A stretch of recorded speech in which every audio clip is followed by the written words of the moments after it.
Hi, everybody. I used to be a professional moderator, so this is pretty easy for me. Well, let's start at the beginning with Greg Daniels, the creator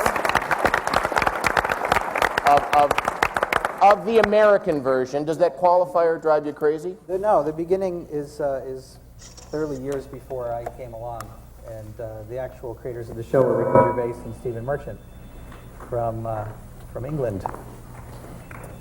Yes. What was the development process like of the show, and how were you brought into it? Well, they had a show. I got a tape of it from my agent and watched it and thought it was a really cool, brilliant show, and didn't really think it would ever be on American television, but I thought it'd be a cool meeting to take, just to meet those guys. And then it turned out that they were big fans of American television in general, and specifically of The Simpsons, and that they had really liked an episode that I had written of The Simpsons, and we kind of got along. And eventually I was hired to adapt their work. And then, Steve, at what point did you come into the process? Because this show is so sort of dependent on your character. I still haven't come into the process. Well, I auditioned like everybody else, and the auditions were very different than any other show I'd ever auditioned for. They were more of a workshop, and you never got to see, generally when you get to a point, you know, a network audition, when there will be a bunch of people from the network sort of weighing in on how it's going. This was very unlike that. It was just Ken Pappas and the other actors and a camera, and he really shot the audition like a documentary. So that was sort of my first taste as to what it would be like. But I met with Greg and we talked briefly before I auditioned, probably a week or so before. But I had never seen the show. I'd only heard how great it was. And I didn't watch it for the sole purpose that I heard it was so great and that Ricky was so fantastic that I would have an inclination to copy him if I watched it. And essentially I'd try to emulate what he did, and I wanted to try to go in with as clean a slate as I could. Did you not watch the English one? I won't watch it until we're done with this series. Oh, you've never seen any of them? No, because I know he'll be so great it'll make me sick. So I sort of... Well, then, as the cast built, I mean, how was the cast built? Sort of in what, like, how was it, you know, how were the spaces filled, and sort of what kind of timing? Steve actually was the first person suggested for the role, and we said, oh, that sounds great. Let's just hire our casting director first, and then we'll take a meeting as soon as she's on board. And Alison Jones was the casting director, who cast Freaks and Geeks, and I was very interested in working with her after Freaks and Geeks because I thought that was the best cast TV show I had seen in years and everything. So we managed to get her interested in the project. I think the first person that we hired was BJ, and BJ was a great stand-up comedian, and still is, and I had seen him and thought he was a great person to have, and then turned out he was also a comedy writer, so we hired him as a writer and an actor, and that started the mini tradition of writer-performers that we had. And then I guess the next person, I think, was Ken Pappas, who joined the team, who was our director, and would be great if he was here. Directed the pilot and many of the great first episodes. And I had really been interested to hire because he had started Larry Sanders. And the shooting style in Larry Sanders and the kind of spirit of that show, I thought would be good to have somebody like that on board.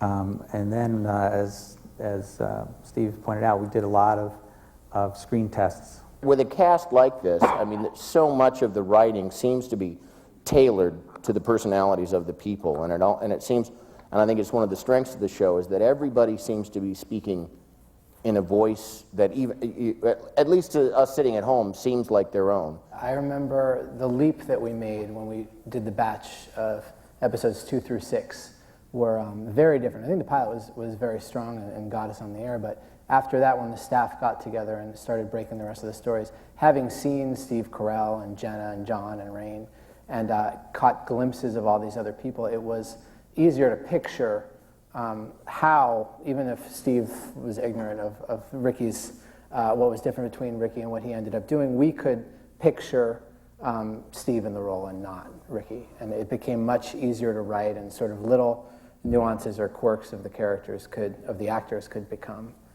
quirks of the characters. I think the writer-performer thing is a big deal, and that was something that got us into trouble often, in the sense that from the writer's room, it would get severely depopulated in the middle of the season when BJ and Mindy and Paul were all on stage, so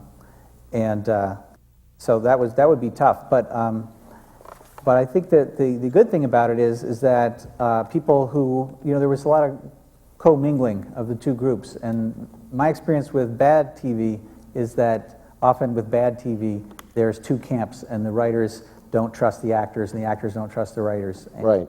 Well, Paul, can you talk about that? Like, was there the difficulty of being a writer-performer? I mean, were you just writing things for yourself? Like, Toby's big dance number, things like that? I've almost never written something for myself. Mindy's kind of the king of Toby, I think.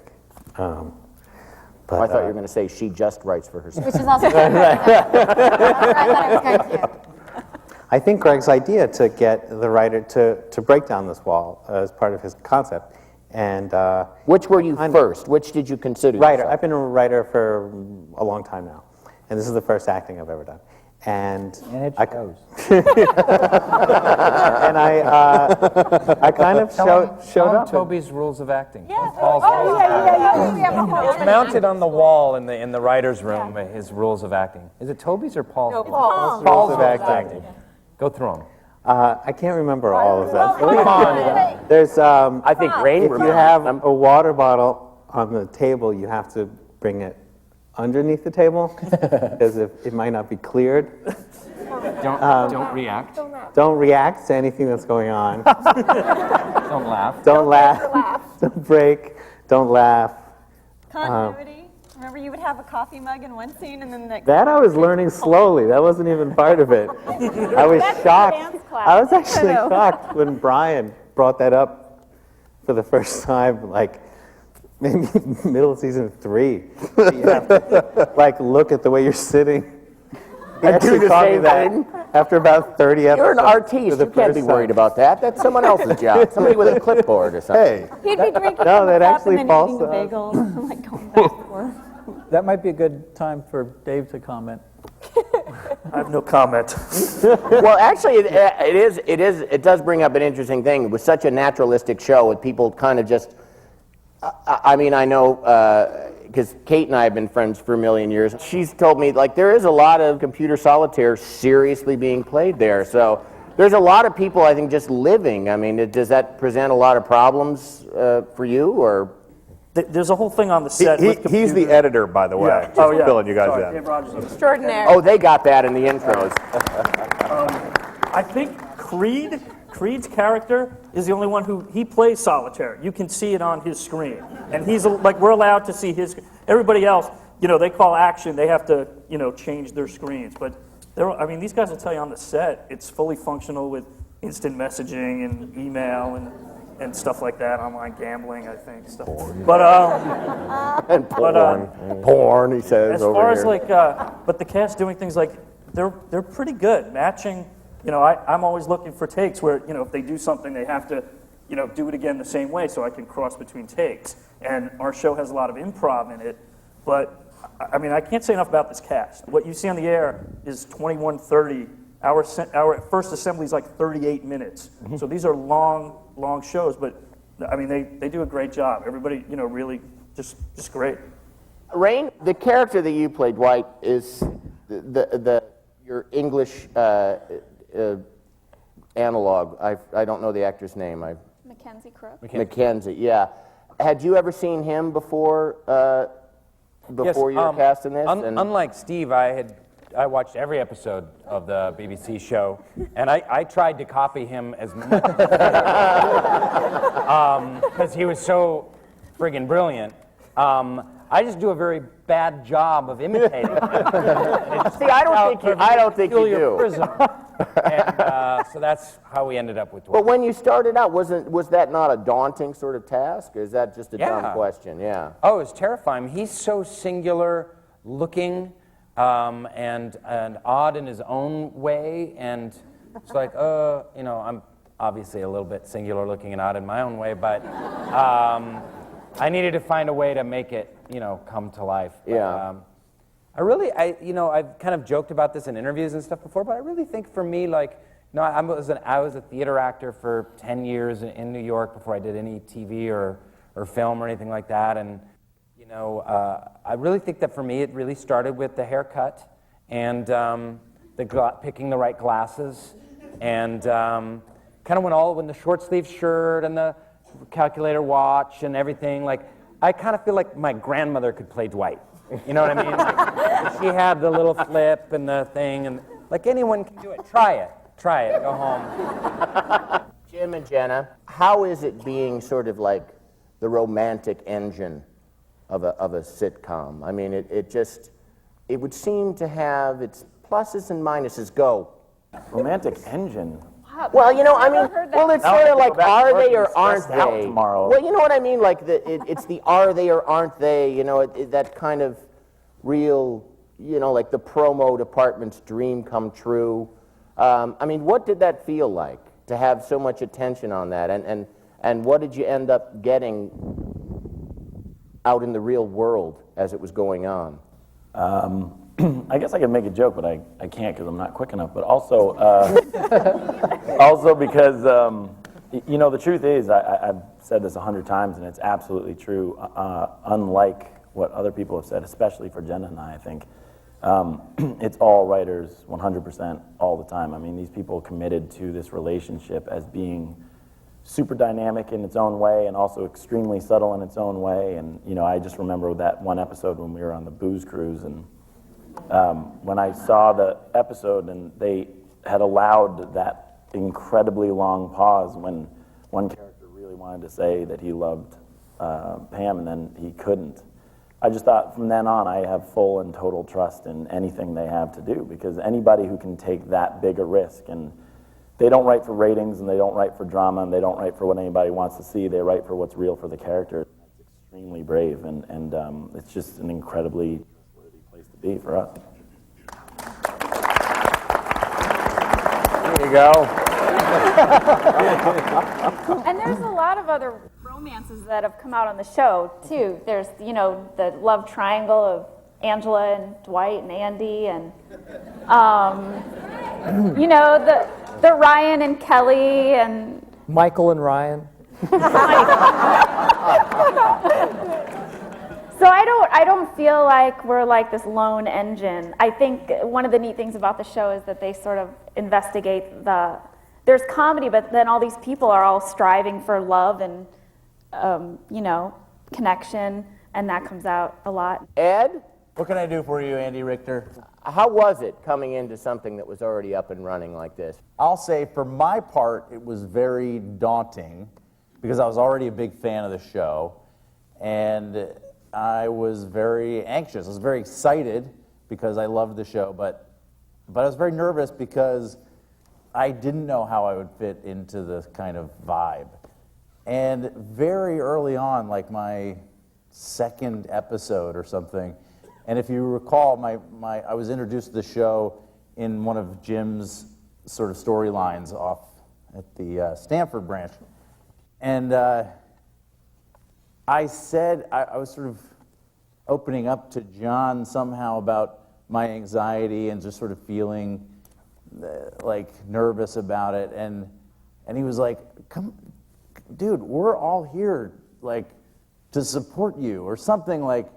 It was better than that, but yeah. Yeah, it was more. It was way more. Still, I bet you said dude. Dude. No, but it was something like we're a basket, and you just feel like you can nestle into it or something. And I was like, He was talking about a basket? I don't think. yeah. Anyway. But it actually, it was such a nice sentiment, and it was so genuine, and it totally put me at ease. And then as I got more kind of entrenched in the show, and I moved over to the Scranton office and kind of got to know more people. It was sort of, I think it was nice to have a slow introduction too, because it didn't, it wasn't overwhelming for me or anyone. So it was scary at first, and then ultimately amazing. Angela, if I can include both you guys in this, you guys' characters tend to be kind of insane a little bit. Do people kind of expect you to be your character out in the world? I would say sometimes people are afraid to approach me, which is just so silly to me. But I realize they only see me as Angela Martin, and in real life I'm a little bit of a goofball. And usually then when they do come up and finally say hi, then I overshare and it's awkward. So, like I'll be at Target and someone's finally like, oh my gosh, it's you and it's nice to meet you. And I'm like, oh really, how are you? Where'd you get those flip-flops? Are they on aisle 12? Because I didn't see them and I really want them and they have beads. What's going on? How are you? Here's my email. And then it's weird. Jen, Hi. Jen Salata, who is a writer on the show, well, a producer. You bet you're right. Yeah. Is there a usual genesis for the ideas for each episode? Are they based on like a plot point, on a comedy bit, or do they come from different places? I guess they can come from anywhere. I mean, it's like you can see there's like a unusual kind of quirk or something happen, in real life, and then you bring that in. And trying to think of an example. Any other writers help me? Isn't that great when somebody asks you? I don't know. I honestly don't know. Sometimes I mean, I think the actors inspire a lot of ideas just through their characters and watching. Anybody think of something that happened on set that became a script? Sometimes we accidentally call Greg, because he's our boss as a writer, Michael. That will happen sometimes. Yeah. We'll do that, and it's so humiliating, and you feel terrible because what the connotations of what that means. But Greg used to do this thing where we could get hot in the writer's room, and he'd try to take off his outer layer, his fleece, and he'd do that thing where he kind of pulled off all of his layers. Right, We'd right. see like his naked torso for a bit, and we were like, oh, this is so weird. Later, Michael and Pam, accidentally, when you said come into the office, you saw his penis in Fun Run. So we'll take an event that is just mildly awkward sometimes, and we'll exaggerate it to something that's like truly horrifying. I mean, that was sort of my favorite example of that. You know what? I'd like to recreate that scene for you today.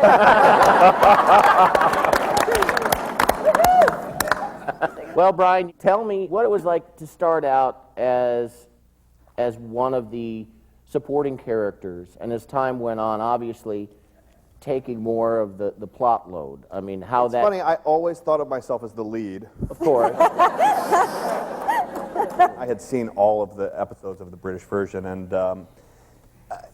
was so in love with it, and actually had just... I, like Rain, again, had been doing theater for about 10 years and had just moved to Los Angeles about 3 months before The Office started. And I knew the British version, and I heard that NBC was going to do it, and I decided that that was the show that I was going to be on. And it's getting scary and weird, frankly. It's really weird. Greg and I have talked about this, but not for a long, long time. But I actually came in to read for the role of Stanley, but I had seen, and I was actually. You guys probably are constantly getting cast on each other. Yeah. I know it's the resemblance. Well, and I was a much better Stanley, but anyway, I was. I had seen the British version, and I knew what the American version was, and I had read, and I went in to see Alison Jones again, who was fantastic, and Phyllis, and they gave me Stanley, and I knew that if I was going to get cast in the show, that it was going to be as the Kevin character. So I went in and read the role of Stanley like how I saw Kevin, and was lucky enough that they saw something in that too. Right. So they had me come back. Yeah. Phyllis, who was, well, go ahead. You. Well, I was the casting associate on the show. Oh, wow. Yeah. I did not know that. They didn't Beginning tell of all this. No, they don't tell me. Rain was actually the first person to audition, I believe, for producers. And you said no.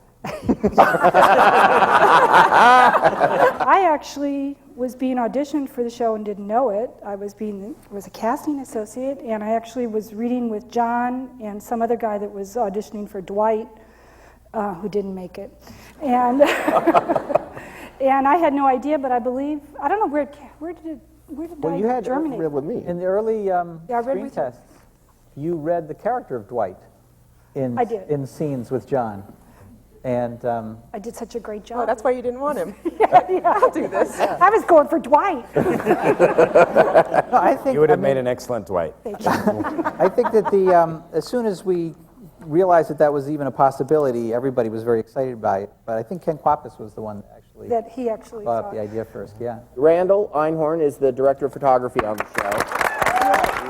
Now, this show is about kind of the mundane nature of office life. I mean, it's obviously has its hills and valleys comedically, but at its root, it's about, the mundane nature. Is it hard to make a mundane themed show pretty? I enjoy observing people, and I think it's a very just kind of sit back and pick it off type of thing, and looking for the beauty in such a mundane place.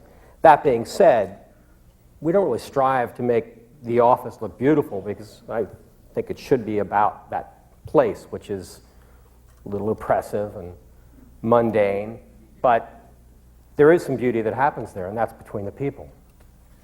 Oscar, hi. Hi, Andy. You have the odd distinction of being the one openly gay character in the show.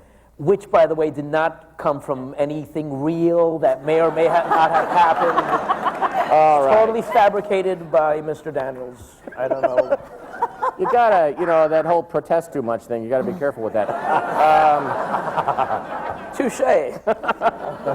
Now, does that overlap into real life ever? I mean, do you find yourself, Got fellas come up and kiss me, and then they ask. They kiss me right in the mouth, and are you? I'm like, I'm not gay. I just play it, but thank you. No, it doesn't. People get it. They know we're characters, and yeah, it's now. At what point in the run of the show did you know? The third, huh? The third. No, did you find out that in fact your character was gay, and had you been playing him gay all along?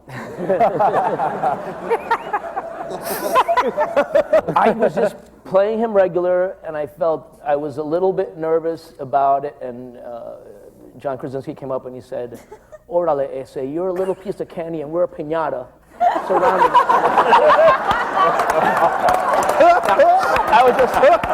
I was just playing him regular, and then there was a rumor. People were like, "They're gonna make the character gay," and I'm like, "That's ridiculous. I think the writers think I'm gay. I think they do." Jen? No. I swear to God, there was a rumor that they're gonna make him gay, and then the script, the physical script, was there, where I became gay, and then Greg Daniels comes up to me and goes, "Oscar, come here." Yeah, he takes me aside, and we lean on the desk, and he's like, "Do you mind if we make your character gay?" I'm like, "You wrote the script already." Well, you think he's gonna not write it and ask you first? But yeah, I don't care. I'm like, yeah, it's great, and it was funny because he was, I don't know if you remember, but he was very anxious about the script. You kept asking me, "Is it a good script?" And I'm like, "It's not a good script. It's a great script. It's a great script." And yeah, and that's it. And then they made him gay, and then I had to like not be gay because you're right, I was playing him already as a person. So I'm like, it's just the same person. Kate, tell me about how your character Meredith, it obviously started out smaller, and then you found out more and more about Meredith, and tell me about your discovering her, what that was like for you. It's funny. I found out I was gonna flash Michael and be topless basically like 2 days before it happened. So I didn't have time to get in shape or anything. Just I want to look good. But, Is there really a getting in shape that you can do for your breasts? Well, it was more like getting your back in shape. Oh, all I right. sort of felt like fat back. I don't know. But that was kind of a major shock to the system. But it's like by the third, I've been now topless 3 times, and now the last time was with Harold Ramis. Why thank you so much. What? The last time Harold Ramis was directing it, and I was really close to him because it was during a Talking Head. And by that time, I'm like, no, we got to get the side of the boob, otherwise the joke is lost. Can we just, I'm like, suddenly I'm an expert at how to be topless. It's so ridiculous. But what I thought was interesting is last season, sort of. Last season, I got like very accident prone, and you know, when I heard I was getting hit by a car, I was actually nervous. That I actually asked if I was going to make it because I didn't know. And you know, I don't know. I think getting hit by a car was kind of the best thing that ever happened to me. I don't know. Creed, do you always understand what your character is doing? Because there's times when you do stuff and I have no idea what it's about.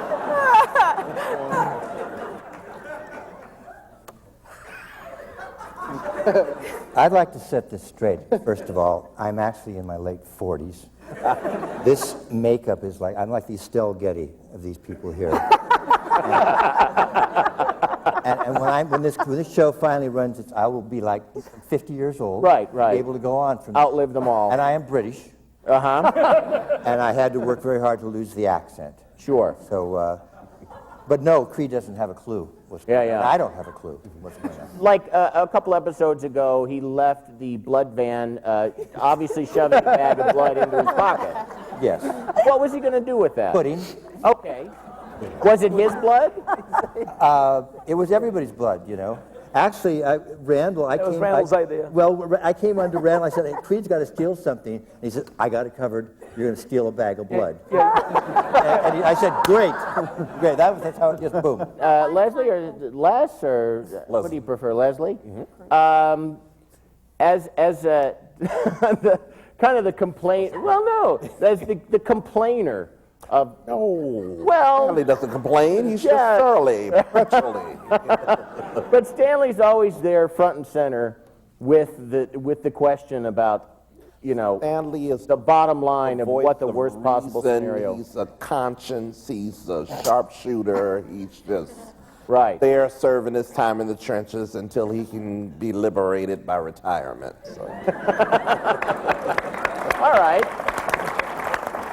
Well, that blows the question.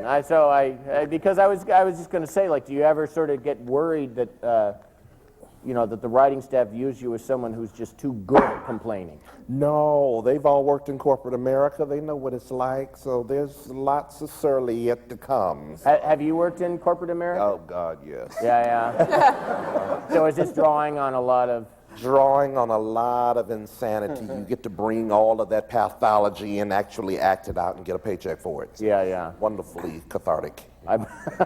If the show were to come out today, would it have the possibility of staying on the air? Well, you know what? Frankly, and Greg was talking about casting and assembling all of these people. I give him so much credit for I do. I mean, I think it all starts with him, and I think it speaks to the success of the show that 5 years in, we all really like each other a lot, and not just cast, but crew. Everybody gets along incredibly well, and that started with Greg. Greg knew to choose not only. Are you embarrassed? Please don't. Well, Greg knew to choose people not only based on how he thought they would be on the show, but I think also the dynamic that they would work together personally.